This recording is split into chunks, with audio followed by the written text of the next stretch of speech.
जय हिंद साथियों। बिहार पुलिस हिंदी के क्लास में आप सभी का स्वागत है। देखिए, इस चैनल पर आपको लूसेंट का क्लास मिलेगा और हिंदी का क्लास मिलेगा, क्योंकि जितना बिहार पुलिस के लिए और बिहार मद्य निषेध के लिए जीके जीएस पढ़ना जरूरी है, उतना ही हिंदी पढ़ना भी जरूरी है। क्योंकि हिंदी में एक भी क्वेश्चन गलत होने का चांस नहीं रहता है, क्योंकि इसमें कन्फ्यूजन ही नहीं रहता है। जो पढ़िएगा वही क्वेश्चन आपके एग्जाम में पूछा जाता है। तो देखिए, शाम के 6 बज गया है और उम्मीद है कि बिहार मद्य निषेध के जितने भी बच्चे हैं वो सभी हमारे साथ जुड़ गए होंगे। और 6 बजे से इस चैनल पर आपका बिहार पुलिस के लिए लाइव क्लास होता है और सभी लोग जुड़ गए होंगे। जितने लोग भी जुड़ गए हैं सभी लोग एक बार वीडियो के लिंक को शेयर कर दें, ताकि सभी बच्चे आ पाए, क्योंकि इस चैनल पर बहुत कम बच्चे हमारे साथ जुड़ते हैं। तो एक बार वीडियो के लिंक को शेयर आप लोग ज़रूर कर दें। आज हिंदी का क्वेश्चन है, बहुत महत्वपूर्ण है, इसलिए सभी लोग सही सही जवाब देंगे। देखिए, पहला क्वेश्चन है कि दिए गए शब्द के पर्यायवाची शब्द का चयन कीजिए। पर्यायवाची शब्द बताना है, तो व्याथा का पर्यायवाची शब्द क्या होगा? आप सभी कमेंट बॉक्स में सही सही जवाब बताइए कि व्याथा का पर्यायवाची शब्द क्या होता है। व्याथा का पर्यायवाची शब्द क्या होता है? सभी लोग कमेंट बॉक्स में फटाफट बताएं कि व्याथा का पर्यायवाची शब्द क्या होता है। तो देखिए, व्याथा का जो पर्यायवाची शब्द होता है वह दुख होता है, पीड़ा होता है, कष्ट होता है। तो यहाँ देख लीजिए, जीवनी नहीं होगा, बात नहीं होगा, अधीर नहीं होगा। तो यहाँ पीड़ा आपका सही जवाब हो गया, क्योंकि व्याथा का मतलब क्या हुआ? दुख। तो दुख और पीड़ा समान ही है, तो व्याथा का मतलब ऑप्शन बी हो गया, पीड़ा। अगर क्वेश्चन पूछे कि व्याथा का पर्यायवाची शब्द कौन है, तो पीड़ा है। नेक्स्ट प्रश्न, मुहावरे का अर्थ बताना है 2 नंबर कि जूतिया चटकाना। जूतिया चटकाना मुहावरे का अर्थ क्या है? फटाफट बताइए कि जूतिया चटकाना, जूतिया चटकाना मुहावरे का अर्थ क्या है? 2 का सही सही जवाब बताइए कि जूतिया चटकाना मुहावरे का अर्थ क्या है। तो देखिए, 2 का अगर आप ऑप्शन बी व्यर्थ इधर उधर घूमना बता रहे हैं तो आपका बिल्कुल सही जवाब है, क्योंकि इधर उधर घूमना है, पढ़ना लिखना है नहीं। और कहते हैं कि सिलेक्शन नहीं होता है, कि बिहार पुलिस में धांधली होता है। तो जब तक आप पढ़िएगा नहीं पहले, तो आप खुद कन्फर्म नहीं है, खुद आप तैयार नहीं हैं, तो आप दूसरे पर आरोप कैसे लगा सकते हैं? तो जूतिया चटकाना मुहावरे का अर्थ होता है व्यर्थ में इधर उधर घूमना।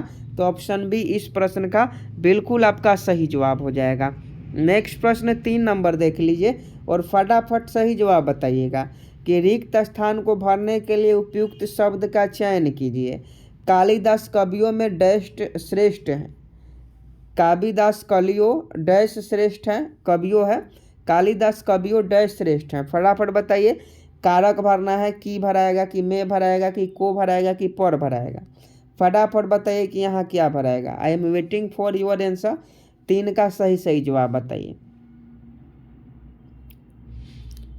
तो देखिए, इसका सही जवाब ऑप्शन बी हो जाएगा, में, क्योंकि कालिदास कवियों में श्रेष्ठ हैं। यहाँ ऑप्शन बी हो जाएगा, यहाँ में भराएगा, कालिदास कवियों में श्रेष्ठ हैं। तो ऑप्शन बी इस प्रश्न का सही जवाब हो जाएगा, कालिदास कवियों में श्रेष्ठ है। नेक्स्ट प्रश्न का विलोम बताना है। दिए गए शब्द का विलोम चुने। देखिए, हिंदी का क्वेश्चन बहुत इजी क्वेश्चन पूछा जाता है। अगर हिंदी व्याकरण आप बचपन में पढ़े हैं या हिंदी व्याकरण में थोड़ा सा भी आपको नॉलेज है, तो हिंदी में एक भी क्वेश्चन नहीं गलत करके आइएगा, क्योंकि 5 से 7 क्वेश्चन से अधिक ही 7+ क्वेश्चन पूछा जाता है हिंदी का। और हिंदी में अगर 7-8 क्वेश्चन आप बिल्कुल करेक्ट बना देते हैं तो आपको घबराने की आवश्यकता नहीं है, क्योंकि बिहार बोर्ड के बच्चे का इंग्लिश कमज़ोर होता है, ये हमें मालूम है। लेकिन आपको डरने की बात नहीं है, अगर इंग्लिश में 1-2 गलत भी हो जाए तो हिंदी में गलत नहीं करना है। 4 का सही जवाब बताइए कि तम का विलोम क्या होता है। तो देखिए, तम का मतलब होता है अंधकार। तिमिर भी होता है या तम होता है, तो तम का मतलब होता है अंधकार। तो अंधकार का उल्टा क्या होता है? अंधकार का उल्टा क्या होगा, आप ही बताइए। तो अंधकार का उल्टा प्रकाश होता है, तो तम का उल्टा क्या हो जाएगा? प्रकाश हो जाएगा। तो 4 का ऑप्शन भी प्रकाश आपका बिल्कुल सही हो जाता। ज्योति रहता तो ज्योति भी आपका सही आंसर हो जाता। अगर आलोक ऑप्शन में रहता तो आलोक भी सही हो जाता, क्योंकि ये सभी जो है अंधकार के उल्टा है और प्रकाश के पर्यायवाची हैं। नेक्स्ट प्रश्न देख लीजिए। अनेक शब्द से एक शब्द बनाना है कि जिसकी आयु लंबी हो। जिसकी आयु लंबी हो उसे क्या कहते हैं? जिसकी आयु लंबी हो। तो देखिए इसको हम लोग दीर्घायु कहते हैं। अल्पायु मतलब कम उम्र वाला, और ज़्यादा उम्र वाला का मतलब जिसकी आयु लंबी हो उसे दीर्घायु के नाम से हम लोग जानते हैं। तो 5 का ऑप्शन भी हो जाएगा। जटायु का मतलब गिद्ध होता है, याद रखिएगा। आगे देखिए, दिए गए वाक्यांश के लिए एक शब्द दीजिए। नीचे लिखी हुई, दिए गए शब्दांश के लिए एक शब्द चुनना है। क्वेश्चन है नीचे लिखी हुई को क्या कहते हैं? नीचे लिखी हुई, फटाफट बताइए कि नीचे लिखी हुई। तो नीचे लिखी हुई मतलब निम्नलिखित कहते हैं। पढ़ाते हैं ना आपको जीके में कि निम्नलिखित में बताइए कि निम्नलिखित का मतलब हुआ कि नीचे जो लिखा गया है उसी में से आपको आंसर बताना है। तो नीचे लिखी गई का मतलब निम्नलिखित होता है। तो 6 का ऑप्शन सी सही जवाब हो जाएगा। नेक्स्ट प्रश्न 7 नंबर देख लीजिए। दिए गए शब्द के पर्यायवाची शब्द का चयन करें। फिर पर्यायवाची शब्द है केशव का पर्यायवाची शब्द अब फिर बताना है कि केशव का पर्यायवाची शब्द क्या होता है।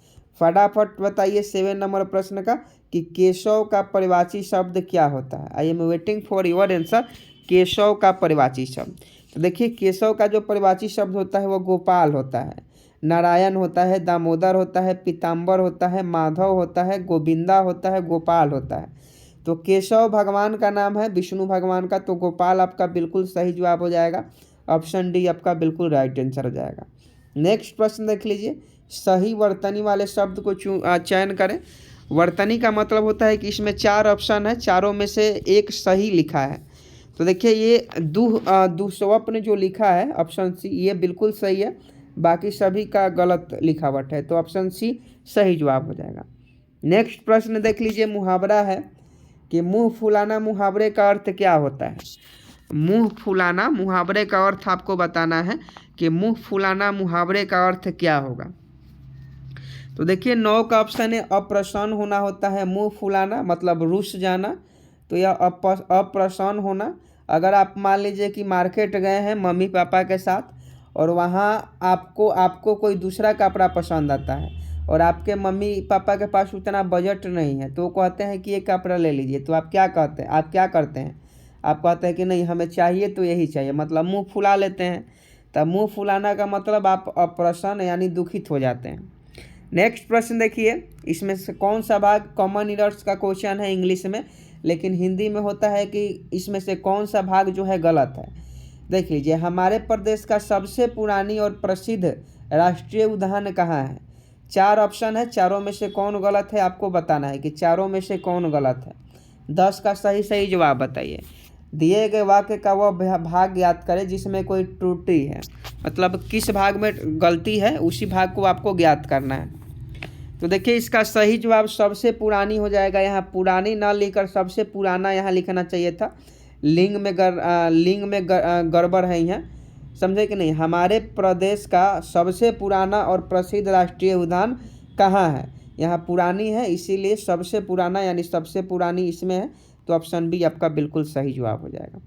नेक्स्ट प्रश्न फिल इन द ब्लैंक्स है कि तुम्हें रोटी खानी है, डैश चावल खाना है। तुम्हें रोटी खानी है, डैश चावल खाने हैं। फटाफट बताइए। यहाँ उपयुक्त शब्द का चयन कीजिए। तो यहाँ देखिए तुम्हें रोटी खानी है या चावल खाना है, तो या होगा तुम्हें रोटी खानी है या चावल खाने हैं। मतलब यही पूछ रहा है, जो खिलाने वाला है वो पूछ रहा है कि तुम्हें रोटी खानी है या चावल खाना है। तो यहाँ या भराएगा। नेक्स्ट प्रश्न कर्कश का विलोम आपको बताना है कि कर्कश शब्द का विलोम क्या होता है। फटाफट बताइए कि कर्कश का विलोम शब्द क्या होता है। तो इसका सही जवाब मधुर होता है। कर्कश का विलोम शब्द क्या होता है? तो मधुर होता है। तो 12 का ऑप्शन सी मधुर आपका बिल्कुल राइट आंसर हो जाएगा।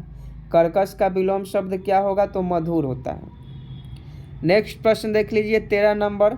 जो इंद्र पर विजय प्राप्त कर चुका हो उसे क्या कहते हैं? जो इंद्र पर विजय प्राप्त कर चुका हो इसे क्या कहते हैं?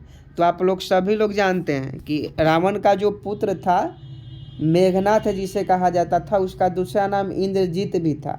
इंद्रजीत का मतलब हुआ कि जो इंद्र पर विजय प्राप्त किया हो उसे इंद्रजीत कहते हैं। तो 13 का ऑप्शन सी सही जवाब हो जाएगा। नेक्स्ट प्रश्न देखिए 14 नंबर। ईश्वर तुम्हें दीर्घायु दे, ईश्वर तुम्हें दीर्घायु दे, अर्थ के आधार पर वाक्य का भेद बताइए। कौन सा वाक्य है? ईश्वर तुम्हें दीर्घायु दे। तो देखिए ये जो वाक्य है यह इच्छावाचक वाक्य है, मतलब जो आशीर्वाद दे रहा है उसकी इच्छा है कि ईश्वर तुम्हें दीर्घायु दे, मतलब ईश्वर तुम्हें लंबी उम्र दे। तो 14 का ऑप्शन सी बिल्कुल राइट आंसर हो जाएगा। श्री गणेश का विलोम क्या होगा? श्री गणेश का विलोम आपको बताना है। श्री गणेश होना मुहावरा भी होता है, लेकिन यहाँ आपसे पूछा जा रहा है कि श्री गणेश का विलोम क्या होगा। तो श्री गणेश का विलोम इति श्री होता है। श्री गणेश मतलब शुरुआत और इति श्री मतलब समाप्त। तो 15 का ऑप्शन है बिल्कुल राइट आंसर हो जाएगा। नेक्स्ट प्रश्न 16 नंबर देखिए कि क्रिस का विलोम क्या होगा। क्रिस का विलोम आपको बताना है कि क्रिस का विलोम क्या होगा। तो देखिए क्रिस का जो विलोम होगा हष्ट पृष्ठ होगा। हष्ट पृष्ठ मतलब क्रिस का जो होता है अर्थ होता है। तो इसका सही जवाब ऑप्शन डी हो जाएगा, हष्ट पृष्ठ। ऑप्शन डी बिल्कुल राइट आंसर हो जाएगा। खूंटी शब्द का बहुवचन बताइए। आप सभी जानते हैं एक वचन और बहुवचन। वचन दो प्रकार के होते हैं हिंदी में, एक वचन बहुवचन। तो खूंटी शब्द का बहुवचन बताइए। तो देखिए 17 का सही जवाब ऑप्शन सी हो जाएगा, खूंटिया। नेक्स्ट प्रश्न देखिए करुण रस का स्थायी भाव क्या है। देखिए रस आप लोग पढ़े होंगे, भक्ति रस, करुण रस। रस आप हिंदी में पढ़ना, हिंदी व्याकरण में रस अलंकार। तो करुण रस का अस्थाई भाव क्या है? तो 18 का ऑप्शन बी हो जाएगा, शोक। करुण रस का अस्थाई भाव शोक होता है। तो ऑप्शन बी इस प्रश्न का बिल्कुल राइट आंसर हो जाएगा। 19 नंबर क्वेश्चन देख लीजिए, जंगल में लगने वाली आग को क्या कहते हैं। ये तो साइंस का क्वेश्चन है, लेकिन हिंदी में भी पढ़ना है कि जंगल में लगने वाली आग को क्या कहते हैं। तो इसे दावनाल कहा जाता है। जंगल में लगने वाली आग को दावनाल कहा जाता है। नेक्स्ट प्रश्न 20 नंबर देखिए कि साकेत महाकाव्य के रचयिता कौन है। साकेत महाकाव्य के रचयिता कौन है? फटाफट बताइएगा कि साकेत महाकाव्य के रचयिता कौन है। तो साकेत महाकाव्य के जो रचयिता है वो मैथिली शरण गुप्त हैं। तो इसका सही जवाब ऑप्शन सी मैथिली शरण गुप्त हो जाएगा। साकेत महाकाव्य के रचयिता कौन है? मैथिली शरण गुप्त हैं। तो 20 का ऑप्शन सी आपका बिल्कुल सही जवाब हो जाएगा। और इनका उपनाम मैथिली शरण गुप्त का क्या है? तो इनका उपनाम ऋषि केंद्र है। निम्नलिखित में कौन सा मूल दीर्घ स्वर नहीं है? फटाफट बताइए कि निम्नलिखित में कौन सा मूल दीर्घ स्वर नहीं है। तो देखिए ये ओ जो होता है, अ आ ओ, ये जो होता है वह दीर्घ स्वर नहीं है। नेक्स्ट प्रश्न वर्तनी बताना है कि अध्ययन इसमें से कौन सा सही है। तो आप देख लीजिए ना, इसमें अध्ययन ये सही लिखा गया है। तो ऑप्शन सी इस प्रश्न का बिल्कुल राइट आंसर है। अनाथ का परिवाची क्या होता है? अनाथ का परिवाची शब्द बताना है कि अनाथ का परिवाची क्या होता है। अनाथ का परिवाची क्या होता है? फटाफट बताइए। नहीं है पूछा जा रहा है, सॉरी, क्वेश्चन ध्यान से पढ़िए कि अनाथ का परिवाची कौन नहीं है। तो बेसहारा अनाथ का परिवाची है, यतीम है, निराश्रित है। लेकिन अनारी जो है वह अनाथ का परिवाची शब्द नहीं है। तो ये आपका बिल्कुल इस प्रश्न का सही जवाब हो जाएगा। पंचवटी में कौन सा समास है? कतई जहर प्रश्न है, लिख लीजिए कहीं नोट में इसे लिख लीजिएगा और याद भी कर लीजिएगा कि पंचवटी में कौन सा समास है। तो देखिए पंचवटी में जो होता है वह द्विगु समास होता है। पंचवटी में कौन सा समास है? तो द्विगु समास है। तो 24 का आपका ऑप्शन सी आपका बिल्कुल राइट आंसर हो जाएगा। चलिए नेक्स्ट प्रश्न 25 नंबर देख लीजिए कि निम्नलिखित में कौन सा दोनों वचनों में समान रहता है। निम्नलिखित में कौन सा दोनों वचनों में समान रहता है, मतलब एक वचन में भी वही और बहुवचन में भी वही। तो ये देखिए ये जो होता है वो सरसों होता है। सरसों एक वचन है कि बहुवचन मालूम ही नहीं चलता है। अब एक वचन है कि बहुवचन है, दोनों में सरसों ही लिखते हैं। नेक्स्ट प्रश्न देखिए, वह मुझसे अलग रहता है, रेखांकित भाग कौन सा कारक है। यहाँ जो मुझसे रेखांकित भाग है ये कौन सा कारक है? तो वह मुझसे अलग रहता है, यहाँ अपदान कारक का प्रयोग हुआ है। यहाँ अपदान कारक का प्रयोग हुआ है। तो ऑप्शन बी सही जवाब हो जाएगा, क्योंकि कर्ता अपनी क्रिया द्वारा जिससे अलग होता है उसे अपदान कारक कहते हैं। तो यहाँ कर्ता क्रिया के द्वारा अलग हो रहा है तो अपदान कारक है। नेक्स्ट प्रश्न 27 नंबर देख लीजिए, अधिकारी में उपसर्ग कौन सा है। तो अधिकारी में अ उपसर्ग है, सभी लोग जानते हैं। नहीं, अधि उपसर्ग है, और नहीं, अधिकारी में अधि उपसर्ग है। तो ऑप्शन बी उपसर्ग। उपसर्ग का परिभाषा क्या होता है? तो उपसर्ग वह शब्दांश है जो किसी शब्द के अंत पहले लगकर उसके अर्थ में परिवर्तन कर देता है। तो देखिए कारी है और इसमें ये अधि लगा देंगे तो क्या हो जाएगा? अधिकारी हो जाएगा। तो इसका अर्थ परिवर्तन हो गया। कौन सा शब्द तत्सम है? 28 का सही जवाब बताइए। तो ये आपका ऑप्शन बी शोभन जो है तत्सम शब्द है। आज का लास्ट प्रश्न 29 नंबर, सही वर्तनी को चूज करना है। तो इसमें देख लीजिए ये आपका डी सही हो जाएगा, षष्ठ। यहाँ जो है ऑप्शन डी ये आपका बिल्कुल राइट आंसर है। देख लीजिए 29 का ऑप्शन डी आपका बिल्कुल राइट आंसर हो जाएगा, क्योंकि षष्ठ कैसे लिखिएगा? ऐसे लिखिएगा तो ये आपका बिल्कुल राइट आंसर है। तो देखिए हिंदी में लगभग हम लोगों ने 29 क्वेश्चन किया और बीच बीच में आपको हिंदी का भी क्लास देते रहेंगे और लूसेंट का तो क्लास इस पर देंगे ही। तो उम्मीद है आपको वीडियो पसंद आया होगा, तो वीडियो को लाइक ज़रूर कर दीजिएगा और चैनल पर जितने भी बच्चे नए हैं वो सभी लोग चैनल को सब्सक्राइब कर लेंगे और 6 बजे शाम को हमारे साथ जुड़ जाएंगे। मिलते हैं नेक्स्ट वीडियो में लूसेंट को क्लास लेकर। तब तक के लिए जय हिंद, जय भारत।